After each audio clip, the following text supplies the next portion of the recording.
everyone. I'm Wolfman Sam, here with my partner Johnny Buff Guns. Hello. And we are Creatures of the Night. How y'all doing? Hope you had a nice holiday and Happy New Year. Yes, happy Christmas, happy holidays, or Happy New Year. You know, this is post all that Christmas craziness, but you know, we were kind of speculating on whether to do a Christmas episode, but we just couldn't find a time. You know, everything is getting kind of busy between the two of us. But we're here now. Yeah. And John, you want to start us off? I guess here to start it off again, no particular order. I guess this is something I've been thinking about for quite some time since we talked about this. How do Krampus and Star Wars Force Awakens hold up after 10 years? It's a good question. As someone that saw Force Awakens on opening night, I kind of soured on it, but in my personal opinion, it's a nice little remake of New Hope. I think it's harmless. It was kind of before the Disney bomb dropped, so to speak, and Disney kind of took over and things went real sour on Star Wars. So, you know, I think it holds up. Krampus, I always had a soft spot for Krampus. Ever since I saw it pretty recently. It took me a long time to actually, you know, get around to seeing it. Oh, really? Yeah, no, I saw it maybe 4 years ago. Not that long ago, and I know it's older now, but, you know, I enjoyed it. I enjoyed it for what it was. I mean, the effects are awesome. Is it one of the best Christmas horror movies, you know, ever made? No, I'd probably say that would probably be the original Black Christmas. So that's a different. Well, that's a different. 1974. Right. But it's a good movie, and for anybody who hasn't seen Krampus, I'd give it a watch if you're looking for some alternative Christmas movies, so to speak. Right. Well, I agree. I saw Force Awakens when it came out, you know, opening night with my friends, and at the time, I liked it. But sometimes I joked to myself, was my mindset different 10 years ago because I was going through a lot of personal things at the time that, like, my mind was like, yes, this movie's awesome, it rocked. And then 10 years later, I'm like, okay, I will say this, right? When I saw The Force Awakens, now I saw it on opening night, and I will never forget because the Star Wars fans, who, you know, I've been a long time Star Wars fan myself. Same. Guys, I grew up with the VHSs of the prequels. And I just want to say from the bottom of my heart, for giving me such an awesome theater experience, thank you. Yeah. And for those of you who don't know what I'm talking about, I will paint you the picture. I will tell you a little bit of story. So I went with opening night, midnight showing with a friend, and every generation of Star Wars fans, from the old folks from the 70s to the new generation to my generation were there, dressed up in costumes, lightsabers akimbo. Theater was packed, right? And we're waiting. And keep in mind, this has been years. The last Star Wars movie we had was the prequels. This has been years since we got anything new Star Wars, right? And you know how theaters go with the preview for the previews. You know, the crowd was getting restless. They were like, "Oh my God, this is bullshit Star Wars movie." When that first note of the famous crawl hit, I could not hear myself. All I could hear was the cheers of the fans, me, you guys, everybody in that theater, like a rock concert, just right. And it was because of the fans. Now the movie itself, it was okay. It's a good remake, I think. It's a good spiritual remake. Or requel, if you want to call it. Or requel, reboot, whatever you want to call it.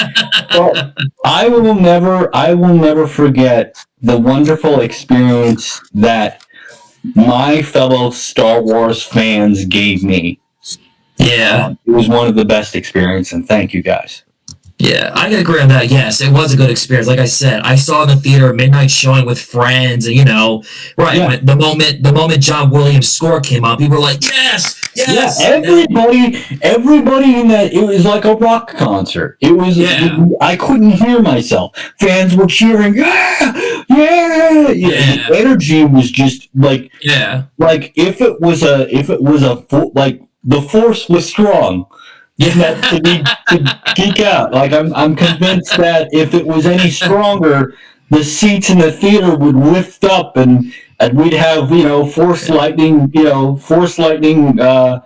lightsaber battles in the theater. Like that's how yeah, strong it was. yeah, That was the yeah, last time Star Wars was Star Wars. Was yeah, Force Awakens. That yeah, was a fixed yeah. point in time. And also, anytime like Han Solo, Princess Leia, or Oh C-3PO yeah, came on board, people were like, "Yes, yes, thank yeah, you, yeah. People, I could yes." not hear myself think.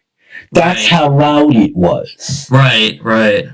When I was rewatching Force Awakens, I still have that echo in my head of when I Right. first saw I it, thinking still about have that moment. the cheers of the crowd, us Right. cheering. Just and by the end of it, we're like, oh, what's the future? Are we gonna get more things like that? So we Yeah. were hype.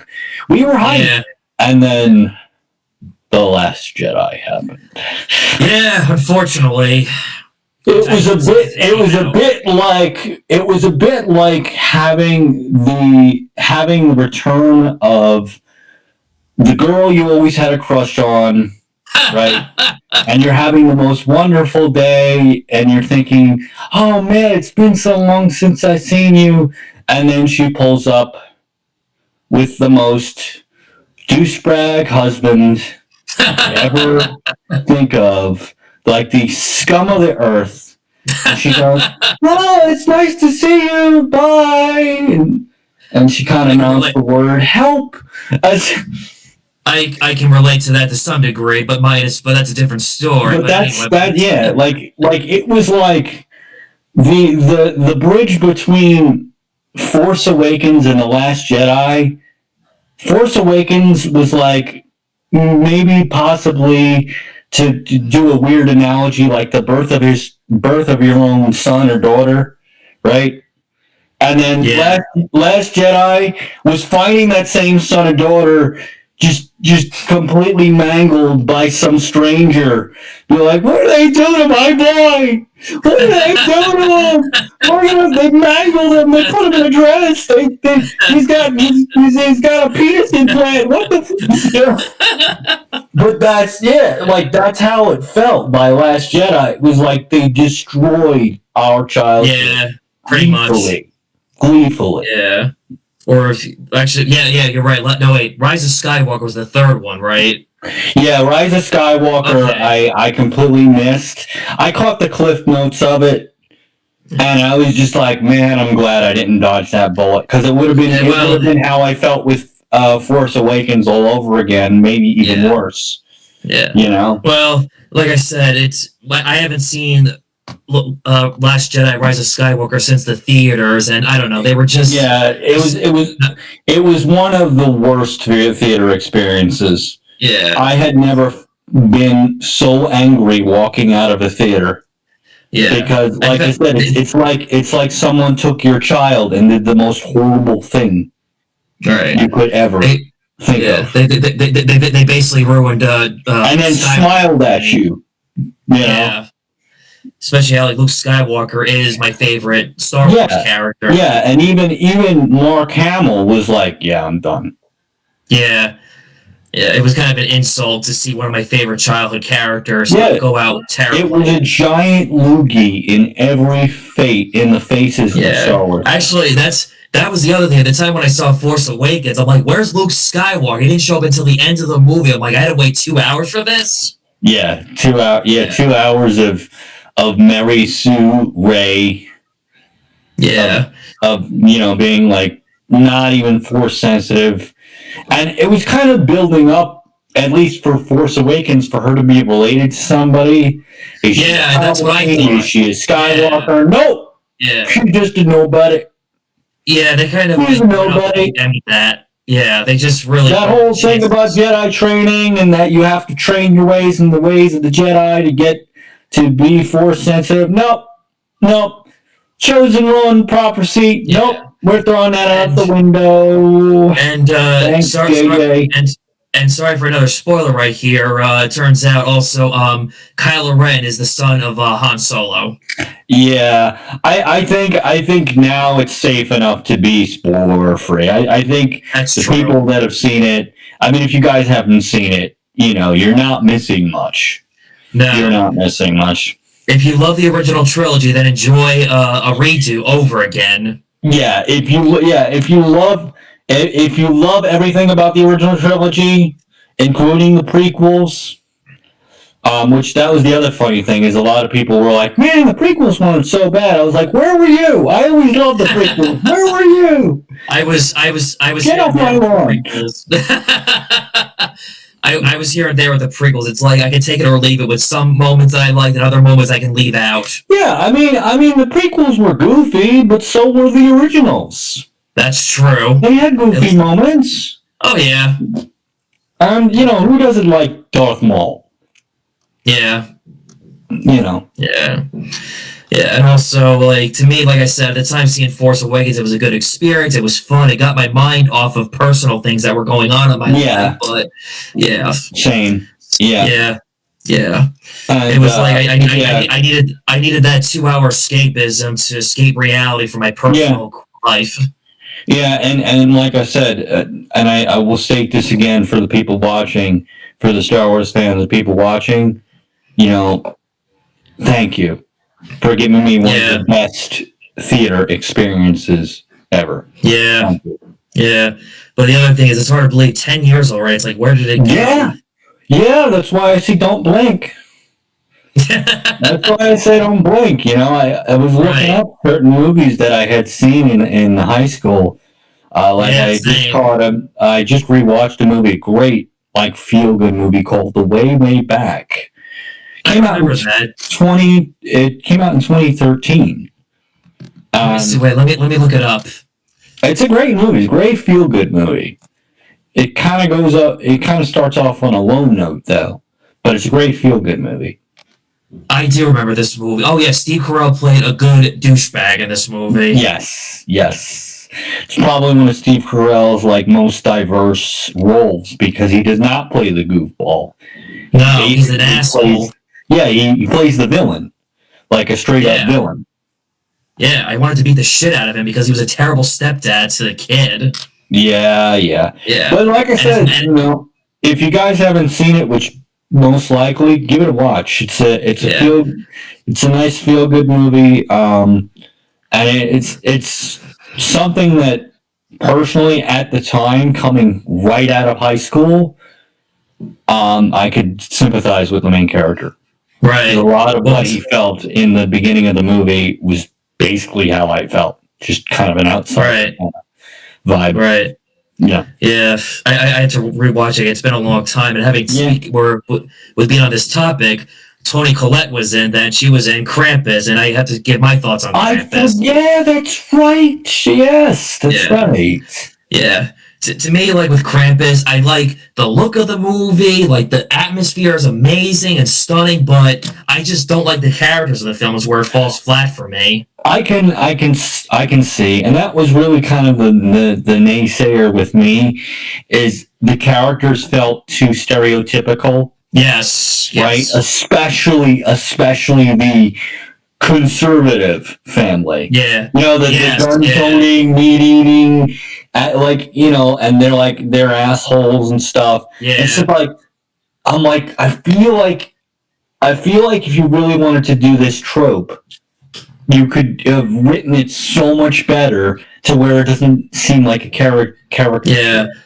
Well, You especially I was know, written. It was done by the same guy who did Trick or Treat from 2007. I had too much high which I hopes. like. I like trick or treat. Yeah, But so do I. Yeah, to me, Krampus, it's like and Krampus is okay. I feel the same way. I'm torn.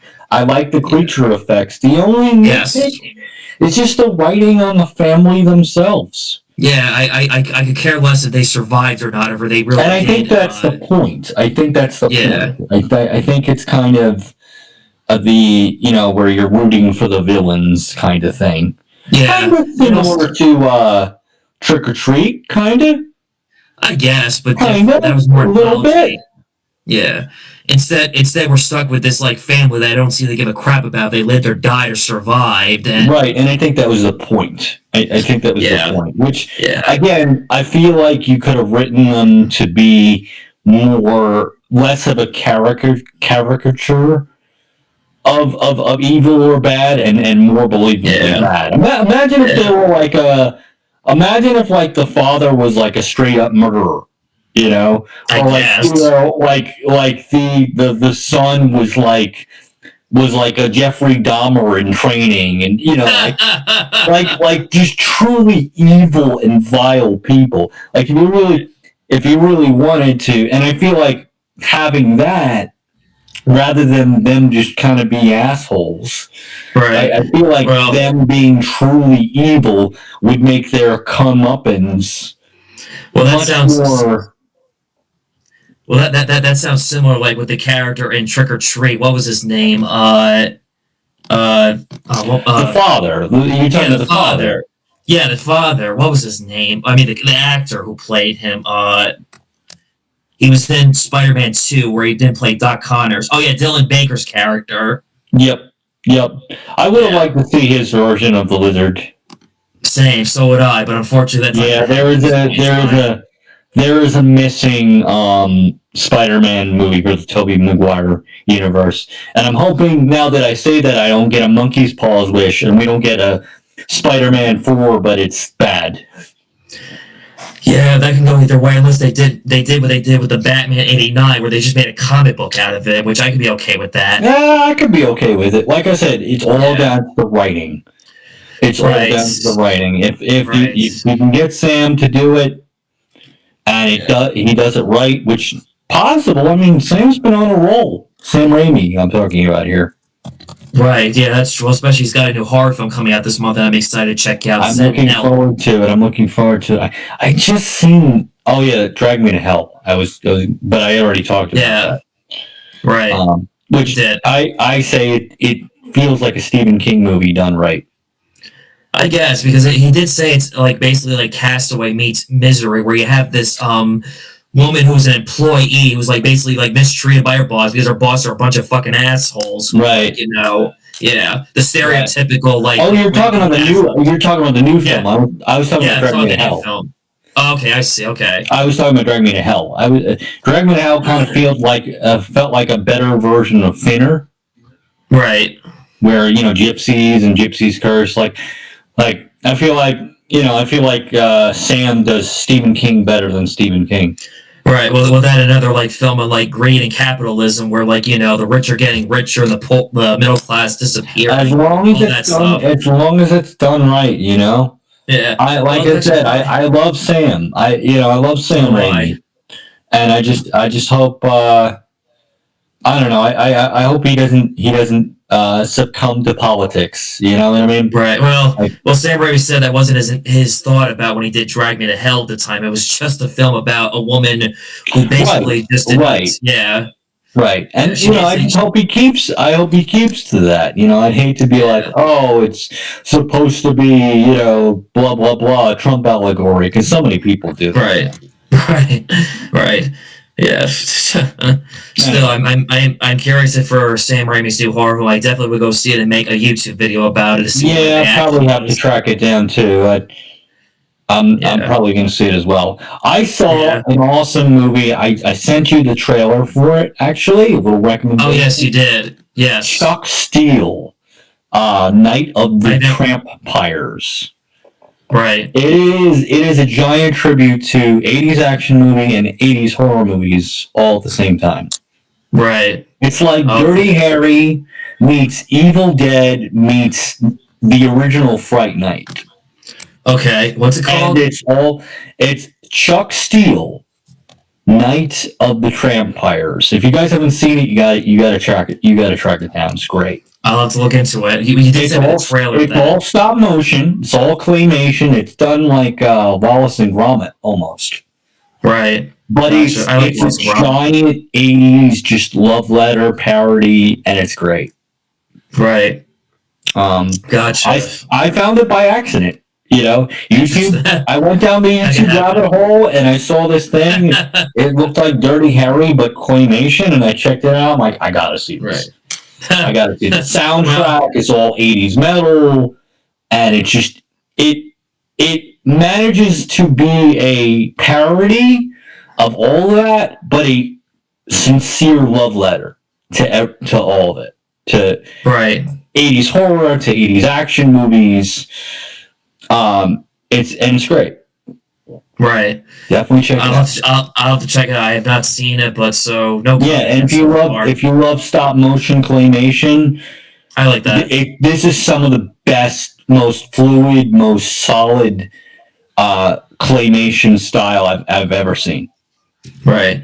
I think sometimes once in a while we always come across a film we did not expect to come across or see, whether it was from Yeah, YouTube or any streaming and service. I didn't realize it came out in 2022. I was like, where was this movie? I'm getting Well, recommended it now in the year at the time in the year 2025 right.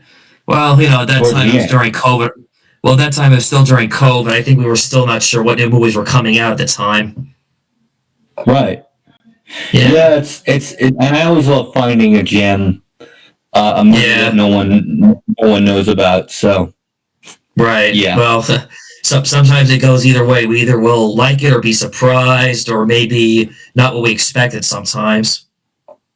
Yep, and a lot of times I'm usually blown away by a film. There's very few Right. times I discover a film I don't know about and I end up hating. Very, very few. Well, here's one example. I remember like the American Ring version. People hyped it up, and I didn't see the film until I was older. And when I saw it, I'm like, yeah, like what am I not seeing? Well, that's the thing. I saw the American Ring, I think first, and I was Right. like, I don't get it. I don't Right. get this is not scary. And then I went Right. back and I saw the original, the Same. I like the Ringu, original better. and Yes. oh my god, the tone. Same thing with the Grudge too. The Yeah. Japanese Juon or Yeah. Juon. Juon. Juon. That's also the tone of that is so much better. It has so much more creepy atmosphere. I love how the ring girl is done in the Japanese version. She's so Yeah. much more creepier. I Yes. even saw the sequel, the Japanese sequel, Ring 2. That's I didn't also see it. good. That's Right. also very, very good. But Right. I don't know. I think the problem is that and it's funny because the American Grudge was directed by the same director.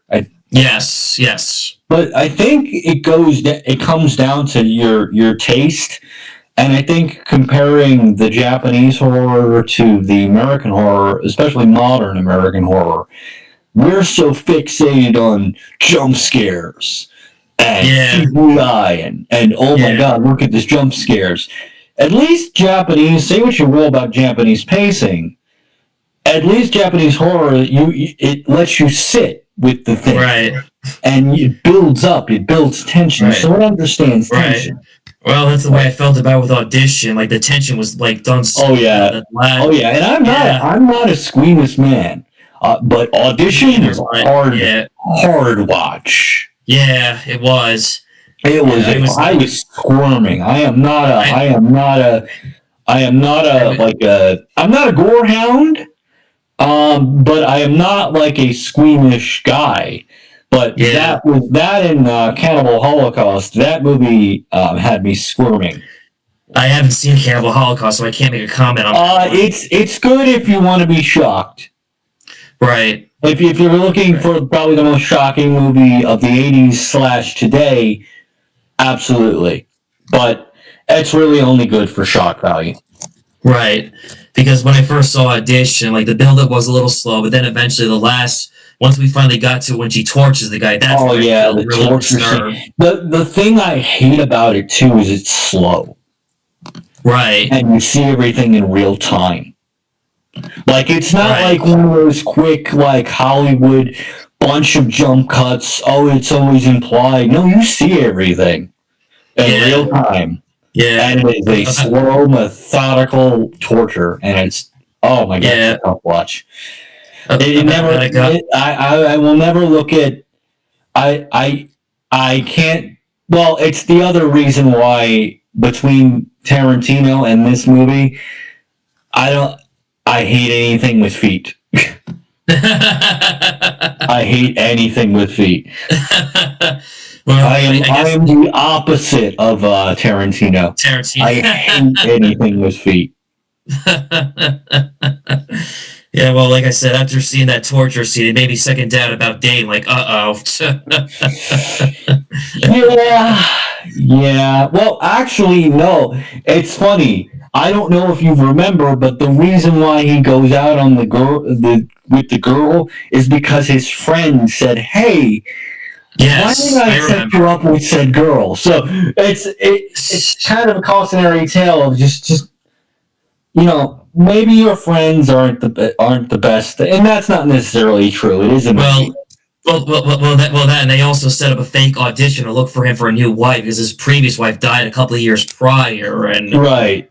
yeah, Right. yeah, that was probably not the smartest thing to do was make it a fake audition for a movie. You may want to do your background checks on your girls before you do a Yeah, fake that's audition for well. your.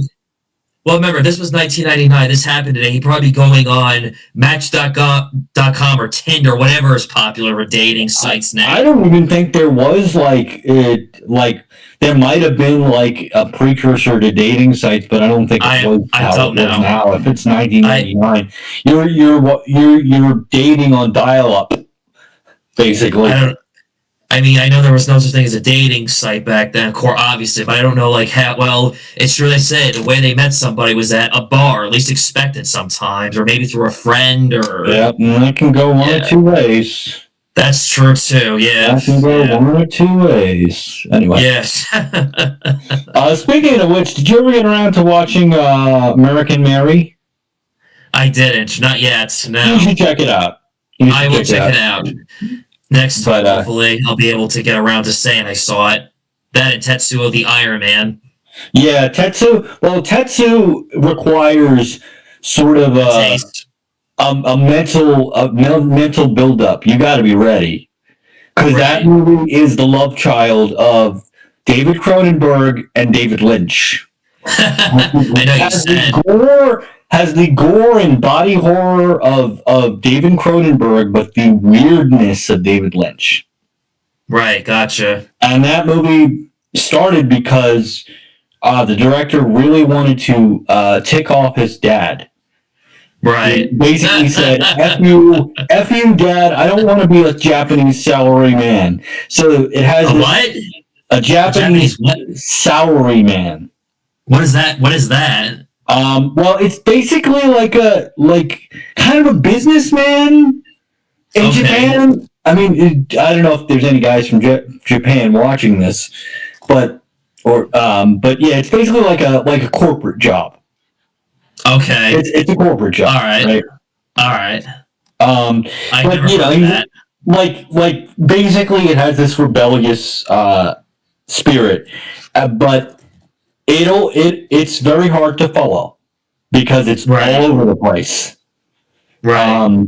There are stop motion effects. It's all practical.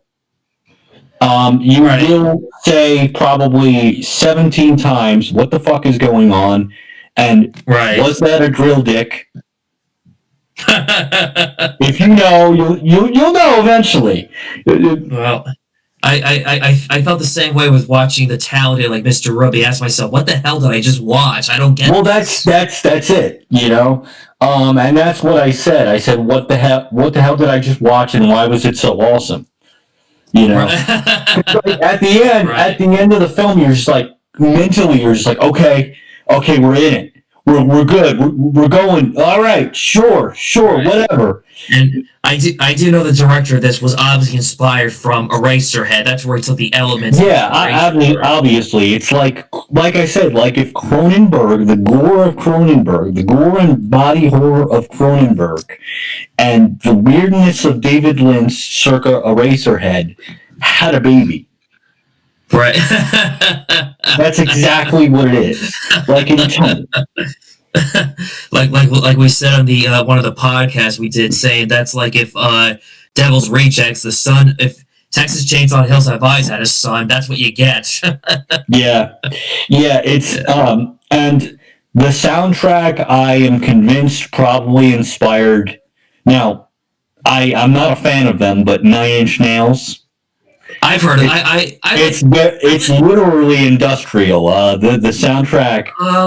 There. I mean, I'm not like the biggest fan of it. There's a few songs I like here and there of theirs. Yeah, That's but the yeah. soundtrack literally is industrial metal. They use Right. pipes. And it is heavy metal, but you hear like industrial piping. You hear banging of, like, it's literally goes into the theme of becoming metal, becoming, Right. yeah. Right. Which, yeah. Gotcha. Right. Anyway, And okay, like okay, I've been. This is something I wrote down about. Okay, this is. I don't know whether this is going to be a trick question or it's going to be a debate. It's. I watched this video from a YouTuber by the name of the Lost Drive-In River Theater. I'm not sure if I'm saying if I remember the channel, but I'll just edit that in. But here's my point. He made a YouTube video that was a very interesting point about which is better, Black Halloween or Black Christmas, because of how they both came out like 4 years apart. Because Black Christmas came out first, then Halloween, but Halloween overshadowed Black Christmas. Black Christmas did not gain a following until years later. yeah. I mean, I said this before we started. I mean, I love them both. I love them Me both. too. But to I think Black Christmas is better just because Okay. of, even by today's standards, the original 1974 Black Christmas we're talking about here. Just because it has this sense of dread, this cold sense, like this cold, icy sense of dread, and it's much more vulgar than Halloween is. Even like there's an abortion subplot in Yeah. Black Christmas. Yeah. The most, not all, but most of the characters are irredeemable. Yeah. Well, Most. except the only exception is Olivia Hussey's character Right. Well, that's because why I say most, not all, yeah. but most. Yeah. Um, Well, it's and it's I it's mean, it's it's, and I it's a mean, tough decision for her. yeah, yeah, and I mean, their atmosphere is completely different, but similar. Like I consider the original Halloween's atmosphere sort of like theatrical, sort of like like very theatrical, very much in the spirit of Halloween, where Yeah. the original Black Christmas just has a cold, unfeeling, Yeah. Well, that's true. chilling, Yeah. like. Yeah. And the ironic thing is, this director of this went on to do A Christmas Story, one of the most How I lighthearted and beloved Christmas movies ever. And then the irony on this, I mean, but how in terms ironic. of in terms of I think what movie sticks with me more after I watch it, what gives me an uncomfortable chill after I watch it, I think Black Christmas. But Right. everyone's mileages may vary. I love Yeah. them both, Well, honestly. well, I feel the same way. I love them both. They have their place and purpose. But to me, it's Halloween because I saw that first before I knew anything about what Black Christmas was. Right, right. Yeah. And same. I saw Halloween first, Right. but in my opinion, what's I think more memorable, I think, and I love Halloween. I'm not putting Halloween down, but what Right. sticks with me more, what leaves an impression on me more personally, is the original Black Christmas. Yeah. Yeah. And like I think the other thing too about Black Christmas, it shows that even bad things and crazy things can happen during a happy, Oh jolly yeah, Christmas time of the year. That's what I like yeah, about it. What Pop and Punk it explained shows in this. that not all Christmas movies can be lighthearted. Jolly. That's On true. that subject, you want to do our little top three alternative One movies? before we do that, I just have to get this out of my system and rant about how much I hate the 2006 Black Christmas remake. It is garbage. It's trash. It's awful. It's over the top with the gore. The characters, they suck. Again, I don't give a shit if these characters live or die, and the background story on the villain, it ruins it. It's like, come on, we don't need a background story on the villain on why he's a killer. It's like, give me a break. And also, if you wait. If you thought Tarantino's foot fetish was a problem, the killer has an eye foot fetish problem. Literally, he kills his victims and eats their fucking eyeballs. It's unbelievable. Yeah. Well, I never saw any of the remakes for that reason. Then you have a rare gift. And again, on the last note too, the background story in the killer is fucked up. I'm sorry, part of my friendship, but I have to address the elephant in the room. Sorry, that was someone was coming in, but anyway, yes, that apparently the villain was born with some rare jaundice disease, but I don't know what it was. But here's my point, though, and it felt like they were going for a poor man's version of Psycho, where the killer had mother issues. Right. Yes, and here's another thing I have to rant about that just cringes me every time I watch it.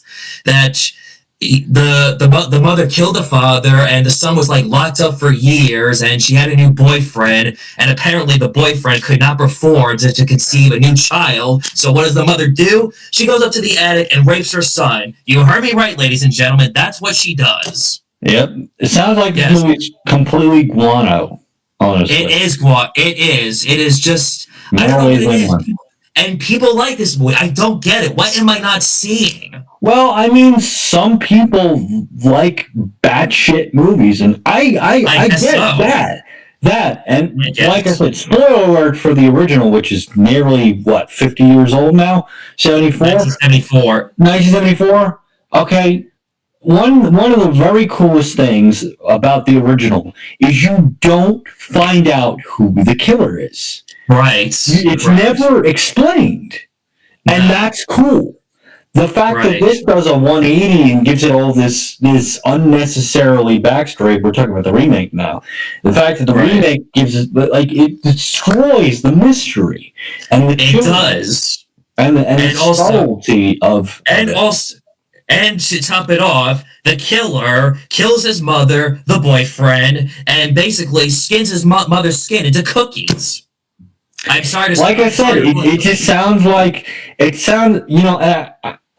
funny because it kind of reminds me of what the Terrifier series is. Yes. Now, I like the first Terrifier for what it is, but over the years, like I saw the second one, and I couldn't shake the feeling that this guy, whoever directed it, wanted to be so over the top. His name is Damien Leone, who directed the Terrifier movies. Damien Leone. Well, I'm sorry to call you out.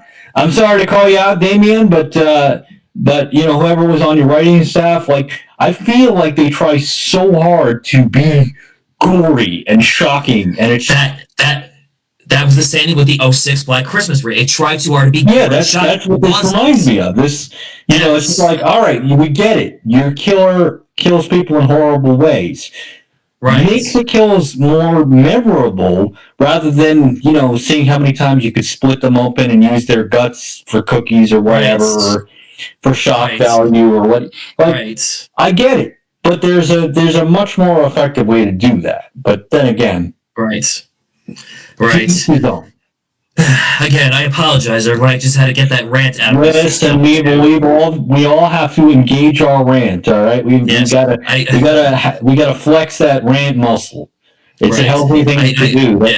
That's why we are fans. We all have the movie that we love and hate, and sometimes we gotta rant. It's healthy. It's therapeutic. Yes. I went full angry video game nerd nostalgia critic. It's healthy. It's a healthy thing to do. That's what makes us fans. It's healthy. It's passion. We have to show our passion sometimes when we're fans. Yeah. But to me, the 06 Black Christmas remake is a huge thumbs down, and I hate it. It's that guano that needs to be flushed. Right. Right. Because I don't plan on doing a video on it. This is the podcast right here. This is where I'll just Yep. edit it as a YouTube clip. Yeah. Like what I've been Anyway, doing lately for certain podcast clips in the past. yeah, I know it is. Well, that's why I've been kind of promoting these clips when you have me in them on kind of like mini Creatures of the Night podcast. Right. Well, I figure, it's like, what the heck? It's like I did a video on it for this podcast. I'll just put it on my channel. What the heck? Frankenstein it together. Yeah, exactly. That's what I did with the like when we did Pulp Fiction podcast. I Frankenstein it together. Right, Yeah, exactly. All right. yeah. Well, on to the positive note, I wanted to kind of put this Yes. in. I know this is late, we're past the Christmas season, but Yes. John, It's okay. what are at least three of your favorite non-traditional Christmas movies? Okay. Sorry, I apologize. I burped right there. One is Batman Returns, which we've talked about a lot on this podcast. Yeah, that would have Eyes to be Wide one of mine. Yes, Eyes Wide Shut. This one's a bit of a quiet taste and a bit of an orgy right here. We'll bet. Yeah. And number 3, Edward Scissorhands. Edward Scissorhands. Yeah, that's another one where I don't necessarily think of it as a Christmas movie, but technically, Well, if we're going on the premise of that it has to take place on Christmas, yeah. yeah. For What about me, you? yeah, for me, definitely Batman Returns. It takes Right. place on Christmas. They have a Christmas tree lighting. A Yep. lot of the references, in terms of the very last line of the movie is a reference to Santa Claus. So Right, it's yes. as Christmas as you come. Number 2, I'd have to say Silent Night, Deadly Night 2.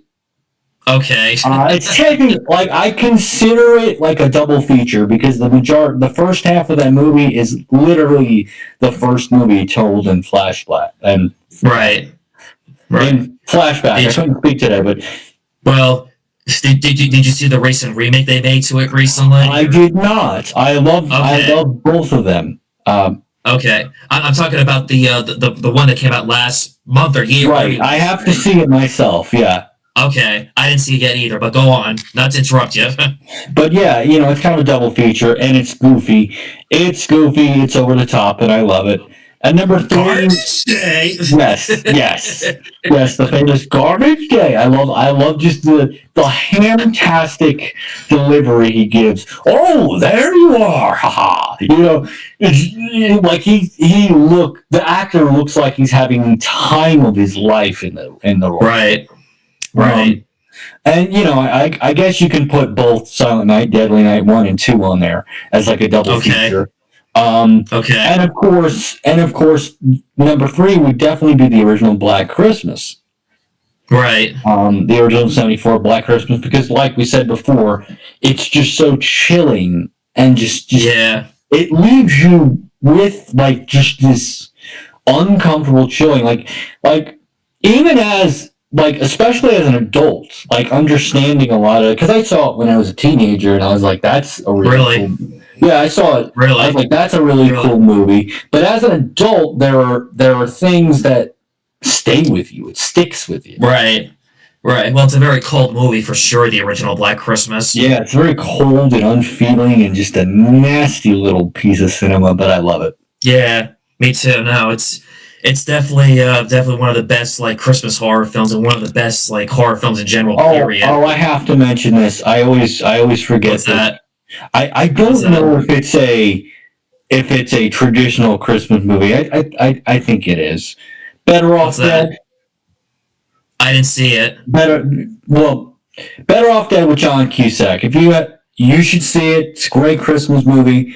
I Never consider saw it more of a traditional Christmas movie, but it's hilarious. Right. Right. Well, I feel like everyone has their like go-to like that it's not a Christmas traditional, but people just watch it because it takes place at Christmas. Like for me, it's Batman Returns. Yeah, for my dad, it's Die Hard. Okay, well that makes sense. Yeah, my dad. For my dad, it's Die Hard and Lethal Weapon. Back to Right. Right. I admit I rarely have watched Die Hard at Christmas, or the same with Lethal Weapon. I watch it, but I don't hail it as a. I mean, No. I can see how it makes it as a Christmas movie, but it's not my favorite. Right. If we're going Right. Christmas action movies, I'd go with Cobra. before I'd go with Die Hard. That's interesting. But Cobra has a couple Well, scenes well, that well, does well, take place. well, that well, that's the same thing with Rambo: First Blood. There's like a Santa Claus poster with drinking Coke. Well, yeah, that's kind of the same with Cobra. Cobra, there is a scene where it does take place on Christmas. There's Christmas Right. stuff in the shopping center, so it is a Yeah. Christmas, and they do have Christmas commercials. Yeah. So That's true. even though it's in Yes. California and there's no snow or Yes. whatever, No. No. um, it No. does take place during Christmas. So That's true because that's there's my a scene where criteria, and I'm sticking to it. there's a scene in the movie I remember where he's at his apartment, he's eating some pizza, and he puts on the television. There's Christmas commercials of like Yeah. cartoons or something, Yeah. and then of course it cuts to like who could be the serial killer that's on the loose that's trying It's to a be great, caught. it's a great movie. It's a great movie. Underrated, Yeah. underrated Yeah. Sylvester Stallone. Yeah, maybe in the future we'll do a podcast dedicated to Cobra. Absolutely, absolutely, Yeah. for sure. Yes. And also, since speaking of now, I recently found out that both Betty Boop and the cartoon of Pluto are entering the public domain, and wouldn't you know it, they're making horror movies of these characters. Gee, what a surprise, and what a predicament. I mean, I've seen screenshots of the Betty Boop slasher, So did and I. I'm like, okay. Here's a thought. If you ever seen any of the Max Fleischer cartoons, I did, yes. right? It's funny you say that. They always I have an feel- undertone of horror, spookiness. It's funny you say that. During Christmas, me and my dad were watching some old Max Fleischer I cartoons. love it. It's still like the animation, and keep in mind, folks, this came out in the 20s or the Actually, more like the 30s and the 40s, 30s? around that 30? era. yeah 30s and 40s. late 20s, early 30s. The animation still to this day is so fluid Yeah, and so just smooth. yeah. And I also have a DVD copy that I got as a kid with like all of like the Christmas Fleischer cartoons, Rudolph, or I can't remember them all, but we'll talk about that maybe in a future podcast. Yeah, but to put a finer note on it, if you really, really, really wanted to do a horror film on Betty Boop, Betty Boop.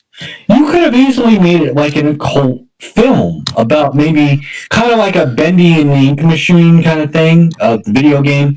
The premise of that was the cartoonist made a deal with the devil to bring his cartoons to life.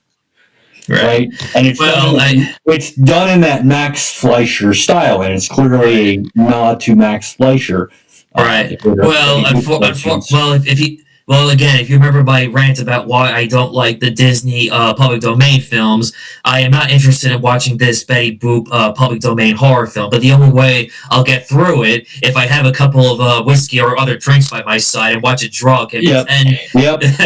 Or if they really wanted to do it, may they rest in peace. I think the company that should have done it, may they rest in peace, is Full Moon. Right. At least they would have made it enjoyable. Right. But still, I just don't think I'm not interested or desperate to see it. And like I said, I'll watch it. I'll give it a hard pass. Yeah. Like I said, if they really wanted to do a horror film on Betty Boop, I really think they should have leaned into the Max Fleischer occult kind of thing on the cartoons, and they could have made it like a demon, kind of thing with the cartoons. Yeah, but like I said, I'll watch it drunk, and then somebody asked me what did I think of it. I don't remember. I was so drunk, I wasn't paying attention. You'd just be like, boop, boop, boop, whatever. Yep. But by that circumstance, and this is why I think instead of that cartoon, you should go and see American Mary. That is a better Betty Boop movie than Betty Boop. Well, as I mentioned before in this podcast, the movie Pearl with Mia Goth, the way Mia Goth. I still need to see it. I just got around to X. Well, if you look at a picture of the way she looks in the film, she looked a little bit like Betty Boop as an axe murderer. Well, going back to American Mary, when you see that movie, you'll know what I'm talking about when I mention Betty Boop. There is a character that is supposed to be in plastic surgery. Right. She's supposed to resemble Betty Boop. Right. Well, what's his name? Dr. Herbert West would be very proud then. Yeah. Well, it's less Herbert West and more Texas Chainsaw Massacre meets, I don't know, what's a good plastic surgery film. I can't think of one right now off the top of my head. Well, yeah, you definitely see American Mary, underrated horror film. I don't know, unless you want to count Island of Dr. Moreau because of how he takes. It has nothing to do with animals, though. Okay, never mind. Then that doesn't count. That was a bad one. Scratch that. I tried. I'd say it's probably akin to like May, the film May. I keep mentioning. Yes. Again, guys, another great film, American Mary and May. Definitely should watch. Great film. But actually, wait. I apologize. 1 second. That's Un momento, guys. He's off to do something. I'm not sure what it is. Yep. But yeah, I think guys. Because it's time. Think of this as like show and tell. Yes, I'm back. It was a quick. It's time to show what I got this Christmas. Oh yeah, Christmas presents. Yes, I got James Rolfe's book, The Gnome Cave, horror idea that he's had for years in his mind. Nice. Yes. I was surprised. It was a quick, short read. I thought it was going to be like a longer book, but no, it's a short book. Some of the best stories are short stories. That's very true too. Clyde Barker. Yeah, my book that I have to republish is actually technically a short story. Oh, I didn't know that. Interesting. Yep. Yeah. Despite the title, but there's actually a little bit of a darker meaning behind this once you read it. I mean, yes, there's maybe a little bit of cheesy corniness to it, but again, highly recommend to check it out for curiosity to see, like, wow, like James Rolfe wrote a horror book that could be maybe someday into a movie if he wanted to. Maybe. But sometimes in life, you got to be flexible and do have backup plans. If it's not going to be made into a movie, make a book out of it. Better than nothing. Yeah, well, that's what I did with my books. That's why I have an album on my channel. Shameless plug here. My Metal Knight Records channel. An album called Dead Girl, the tragedy and redemption of. Gotcha. And a graphic novel to London After Midnight, considered the holy grail of missing films and film history and horror. And, well, I don't know. If they found Edison's Frankenstein, then maybe they could find this movie someday. Maybe. You never know. Maybe. Yeah. Yes. I guess it's on my bucket list. Hopefully that someday they'll find this movie and restore it. Oh, you never know. I just hope they don't AI it. That's the only thing. It's funny you say that. My friend It'd be a monkey's paws wish with that, my friend. My friend says that he would be okay with that, only just to give us the idea of what the film was like when it came out in 1927. Right, but then you would have like a recreation rather than the original. I get my friend's point, but that could still go either way. Yeah. So, but I'm in the middle of reading this. It's pretty good so far. It's giving me an idea of what the movie was. But I know that I remember as a kid in the 2000s, there's a Lon Chaney DVD collection where they used still images of like giving us the sense of what it was like. And again, this was way before like what technology is now. Right. Exactly. Yeah. That's as close as it gets in my life to seeing a London After Midnight is a restored like images of the movie. Yeah, but who knows, Who knows? Yeah, and also some Blu-ray goodies that I got. I got this Mario Bob. No, wait, that's not Mario Bob. Wait, I'm sorry. Oh, it is. I'm sorry. Mario Bava's Planet Vampires. This is one I've not seen of Mario Bava's yet. Eventually, at least. And I got 2 CD soundtracks. Abbott and Costello meets Frankenstein, and Alfred Hitchcock's The Man Who Knew Too Much. I've never even seen the movie. This was like a surprise. Yeah, it's on my movie list. I have to see it too. Yeah. The new Superman film. Thank you that we got a better Superman film than we had the last 20 years. I've heard mixed reviews of it, but I have to see it myself. It was a breath of fresh air and better than Man of Steel. It made me believe Superman films still exist. And Blood and Lace. I'll admit I don't know much about it, but again, I saw, it's funny that you have that. I saw that film a long time ago. I don't remember a thing about all it. right. All right. Well, I always enjoy a surprise when my dad gives me a nice Christmas present like this. Like if I don't know it, I'll watch it blind and see what to expect. Yeah, it's nice to have a Yes. little Easter egg, Yes. little gem. Karate Kid Legends. Wax on, wax off. Nice. Yes. Definitely was a good. I saw this twice when it came out. I saw it with my niece and nephew, and they loved it. I'm thinking to myself, I grew up watching the Karate Kid movies. Here I am with my niece and nephew, creating a new memory. Like The watching more new things Karate Kid. change, the more they stay the same, huh? Oh yeah, yes. And I got this old. This is basically like Alfred Hitchcock Presents or Twilight Zone with Boris Karloff. Opening and representing. Interesting. Yes, I never. Again, I did not know what it was. I'm going to check it out for curiosity to see what's. I'd have to check it out. Yes, I've only seen one episode so far with Leslie Nielsen. It was very good so far, but it's only the beginning. Nice, very nice. And I got both Airplane on 1 and 2 on Blu-ray. Don't Call Me Shirley. Don't Call Me Shirley, one of my favorites. Yes. Well, can never go wrong with Leslie Nielsen. Never go wrong. The king of deadpan. Yes. It's a different type of flying. We have to get these people to a hospital. What's that? It's a place with patients, but that's not important. I can watch Leslie Nielsen all day, even if he bad. Oh yeah. Did you get a chance to see the new Naked Gun? No. Give it a shot. I don't know. It's just not good. If not for Mr. If not for what's his face? I can't think of his name. Who?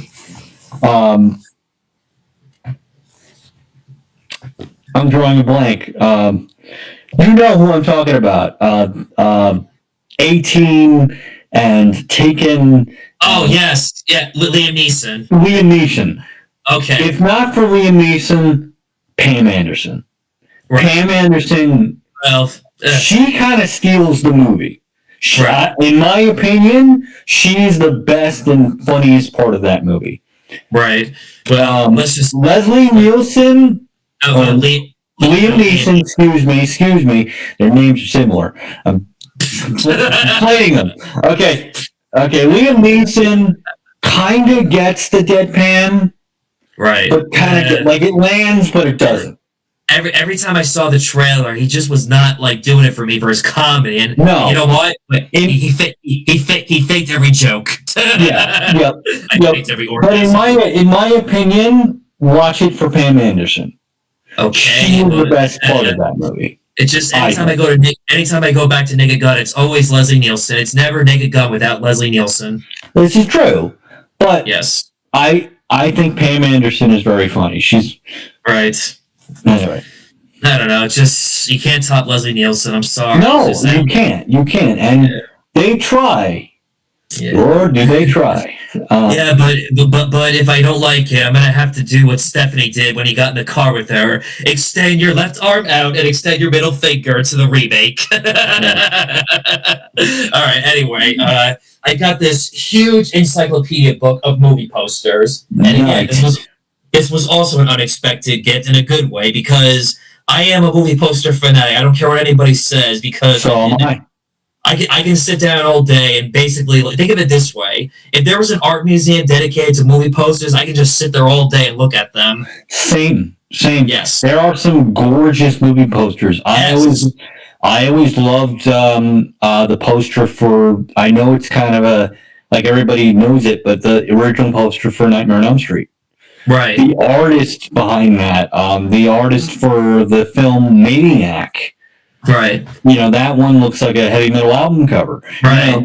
There are some gorgeous posters, but anyway. Right. Well, maybe in the future, again, that could be a future podcast talking about our favorite movie posters and art designs. And that'll definitely be a long one for sure. Yes. There's a lot. Well, on a brief note, I like a couple basic Turner Classic old Hollywood movie posters, and I also love the poster to Blade Runner and let's see what's The Shadow also. Oh yeah, the Strange. Shadow. Okay, Shadow and Dark Man with Sam Raimi. Yep, yep. Yes. And quick question: Go ahead. which Evil Dead Army of Darkness poster do you like?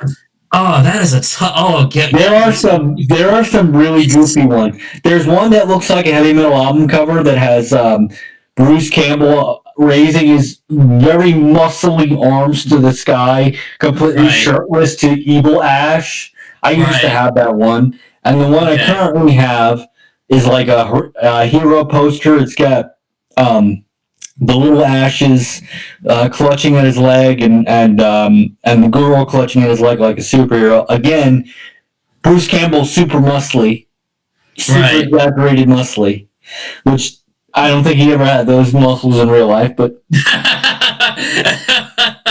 I just Unless love that they draw him like an action hero. I know. It's just great. I mean, even though some of an action here, but he's not like Arnold or Stallone, where he's like No, completely but that's how they drew him on the posters, like super exaggerated man right, of war right. heavy Uh, metal style. right. I think I'll have to get back to you on that. I'm gonna have to like think about it. Also, maybe in the future we'll Maybe in the discuss that. future we'll save that for Yeah. another time for sure. Yes. Yes. Like I said, this was a cool man. I wasn't expecting this to be like the encyclopedia movie posters. Ugh.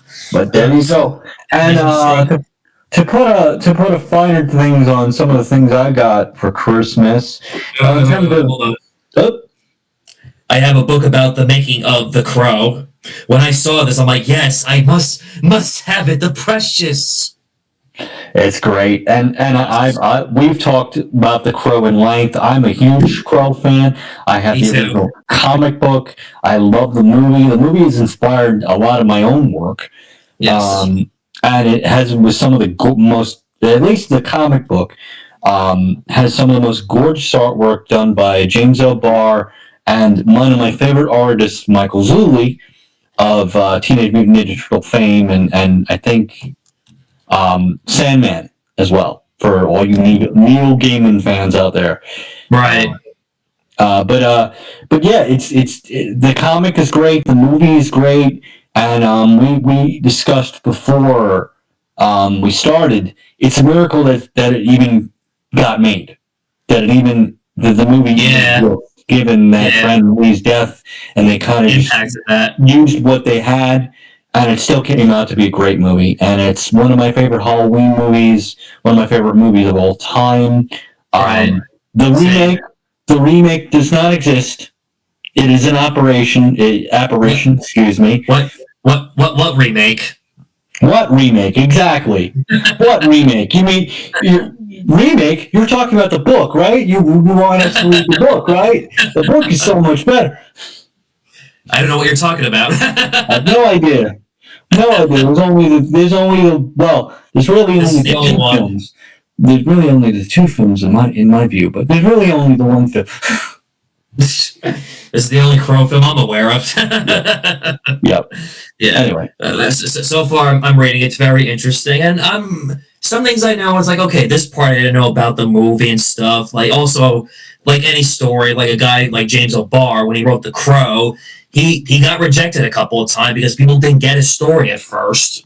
yeah, Yeah. and I will tell, and I believe I explained this in length last time, but James L. Barr personally came from a foster home background. He was Yeah. really shuffled around from family to family. Like this guy had the worst life in his Right. entire life, Right. and and unfortunately, the death of his beloved girlfriend was the catalyst for making The Crow. A Yes. lot, and Yes. if you read the book, you can definitely see he was writing a lot of his pain, a lot of what he was feeling, and in the Yeah. book, the girlfriend physically is modeled after his own girlfriend. So there's a Yes. lot of James Abar said when he was writing the book, it was therapy, and he was Yeah. debating on whether to release it or not. Well, I'm that's what I glad he say. did because it definitely hits harder than the film does. But that's not putting the film down in any measure. The film is great in its own right. Right. Well, it's true they say art can be very therapeutic because Yeah, on a similar note, during COVID at the time, like making my YouTube channels was therapeutic. yeah, yeah. And it's funny. for me, the comic book holds an extra special place in my heart because it was one of the last things my grandfather left me as part of his comic book collection. I didn't know I had it, until and I didn't know I had it until I looked into his collection, and this was when he was still alive. But Right. having it now, and he was such a big fan of the movie too, and a big fan of Brandon Lee too, and Bruce Lee. Right. And having it now is like having a piece of him, and that the book influenced me so much in my own work. Eventually, I hope to get you guys out my book known as Dead Girl, and its sequel eventually. Right. When I Well, get back to it. like with mentioning about James Rolfe making his horror idea into a book, I'm doing the same thing with my horror idea. I'm writing it into a book. Yeah, yeah. My books have already been written. I had one of them published at the time, but my publisher wasn't the best. So Sorry to hear that. yeah, it didn't stick around long. Eventually, when I have time in between making my music on my Metal Night channel, I will try and get Yeah. them published for you. Yeah. In the meantime, if you want both stories, I do have them in musical form. For my Right. Steel Rebellion band, my Right. AI Steel Rebellion band on my Metal Night channel. They are a concept album, both the books. So you get to basically hear the heavy metal version of both those stories. Right. Right. But And speaking of, like I said before, about how making my YouTube channel was therapeutic. Recently, Adam, I don't know if a YouTuber named Adam the Woo passed away about a month ago. I don't know if you're familiar with that guy. no, He was a YouTuber. Basically, he went around to like movie locations and old amusement parks. Actually, I used to watch him with my sister back like years ago, and right. at the time when I was learning about how to edit videos, he was like a basically beginner resource at the time. Right. Well, So that's like me and James Rolfe and Nostalgia Critic back in the right, day. right. Yeah, I just want to say thank you to Adam the Woo for helping me learn how to make basic YouTube videos for the time and learn to advance too. yeah, yeah. Sometimes it takes a fellow fan to really inspire you, and Yeah, that's what we try and do with this podcast here. We hope to yeah, inspire you guys to do the things that you love, yeah. and Hope so. and pursue the passions that you want to pursue.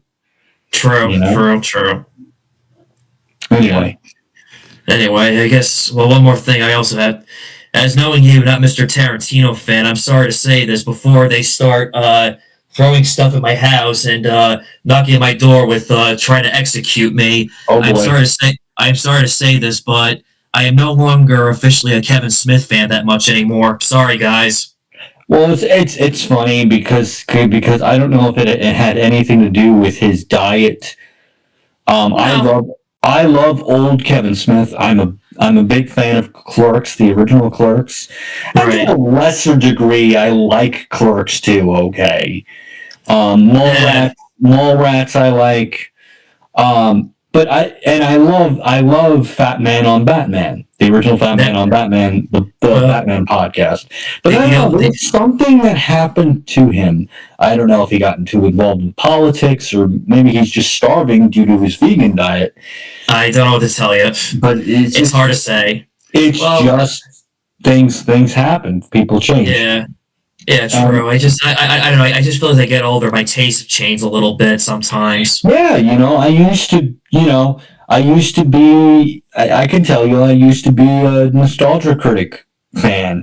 But Same. after a couple of his videos and a couple of things, the unsavory things I kind of heard behind the scenes, which I'm not really necessarily sure are 100% true, Right. I've kind of soured, right? Yeah. Um, and that happens. That happens. Listen, It everyone's does. entitled to their own opinion. Yeah. Well, I don't know. I guess I just got tired of like seeing the same thing. How we like with overusing Jay and Silent Bob in every movie, or Yeah, and I think the novelty of his stuff kind of weared off. I mean, when you're yeah, basically doing the same thing for almost 30 years in the same. Yeah. Kind It, it, of what it was makes based. Kevin It was Smith based. work is he was kind of the vein on the nerd culture at the time. Yeah, true. Right? That's why his 90s stuff works, because it was contemporary. It was of the Yeah. time. And now you're dealing with, several generations of nerds that they're not like that anymore. Yeah. And No. it's kind of like that scene from 30 Rock, with Steve Buscemi. How do you do, fellow kids? That kind of thing. Of just the old man trying to be relevant with the kids, and it's like, no, it's not working. Right. Well, I don't know. I guess also like trying to. I don't know. It's just hard to describe like why I'm just don't have the taste for Kevin Smith that much anymore. It's hard to say. That's all right. Chase Yeah. change, and we all have our It own opinions. does. Yeah. True. Okay. True. Yeah. I mean, it's not, and I admit, he's from New Jersey, and I have a lot of family out there. I love New Yeah, Jersey I because have of my family cousins. too out Yes. there. Yes. I'm talking to them, but not the Here and best, there. not the best people. Well, I guess it's more on my dad's side. I have the best bond with my cousins than my mom's side, but that's a different story. I don't want to get too much into, but Yeah, still. let's not Yeah. get into personal stuff. Yeah, let's not get We're into not personal. doxing on the channel here. No, Uh, no, no. anyway, No, no. This is just my own personal opinion why I don't think Kevin Smith was not as all glamorous I thought at the time compared to, yeah. yeah, I like his old stuff. That's But the only about it. the only exception for me for Kevin Smith is his Daredevil comic book. Yes, Guardian Devil is great. Yes. Yeah, I'm surprised, but I will admit, to his credit, I'm surprised he hasn't directed a comic book film like he had planned or hoped to. Yeah, well, don't hope for that too hard. You might get a monkey's paw of No. it. You might get Daredevil doing a very horrible Mark Waid Daredevil run where he smokes pot, and they keep referring to him as Red Batman. Right. And that happened in the Mark Waid run in the comics, by the way.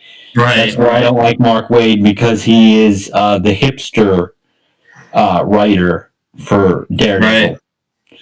Right. I'd say more Frank Miller, less Mark Waid for Daredevil. Yeah, I could agree. I could agree on that one. But Frank Miller all the way for Daredevil. Yes, absolutely. Yeah. I'd love to talk about Daredevil sometime. I would like that too. Maybe we'll do that as another episode.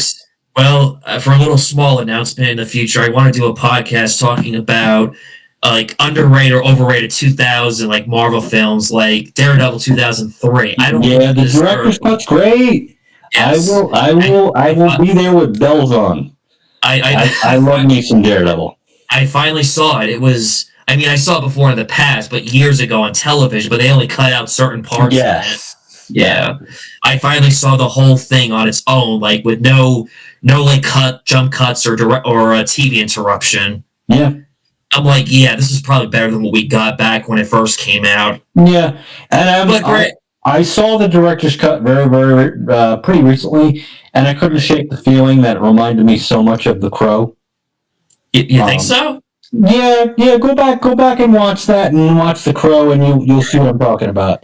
Right. Well, I will admit, it's not perfect. I will admit, it's good on its own, but I feel like it does like Ben Affleck at that time did a lot of bad movies, and that's not one of his worst things. No, his acting's a little bit here and Jennifer Gardner ruined Elektra for a while, I will say. Yeah. Thankfully, we got a better version in the Netflix series. Yeah. I'm talking about the original Netflix series. They're not doing it. I know what you're talking about. Like, to me, Ben Affleck, it's hit or miss with him, with his performance as Daredevil in the movie. Right. He's not bad. He's not bad. I did like the one scene like where like he's at the coffee shop with Foggy Nelson, because this was not in the original cut. He didn't ask questions like, "How come you have like these cuts or bruises?" And we did not in the original theatrical cut. We did not get Karen Page either. No, we did. Well, briefly for like 5 seconds. I'm just saying, it's a nice little Easter egg. Yes. Yeah. She was in the regular cut, but just only a brief like 5 seconds. Yeah. She had more screen time a little bit in the director's cut, but only for like 5 minutes. Yeah, Nothing to it. but still, it's a nice addition. Yeah, and that Ben Affleck had to just say a Fight Club joke, saying we don't talk about Fight Club, and Foggy said they never saw the movie. Yeah, there's Like, some. okay, it's like, okay, Yeah, this is 2003 Ben Affleck trying too hard. and boy, is it 2003 complete with It evidence. is. Boy, Yep. it is 2003 squared. I'm like, hello. Yeah. Like I Anyway, said, in the future we'll do like a more in depth about it in the future when I do a absolutely, rewatch. Yeah, but absolutely. that's about everything I've summed up what got out of my system. All right, do you want to call it here? Yeah. All right. Well, I've been Wolfman Sam here with my partner Johnny Buff Guns, and this has been Creatures of the Creatures of Night. the Night. We will see you all next time. Next time. All right. See you guys later.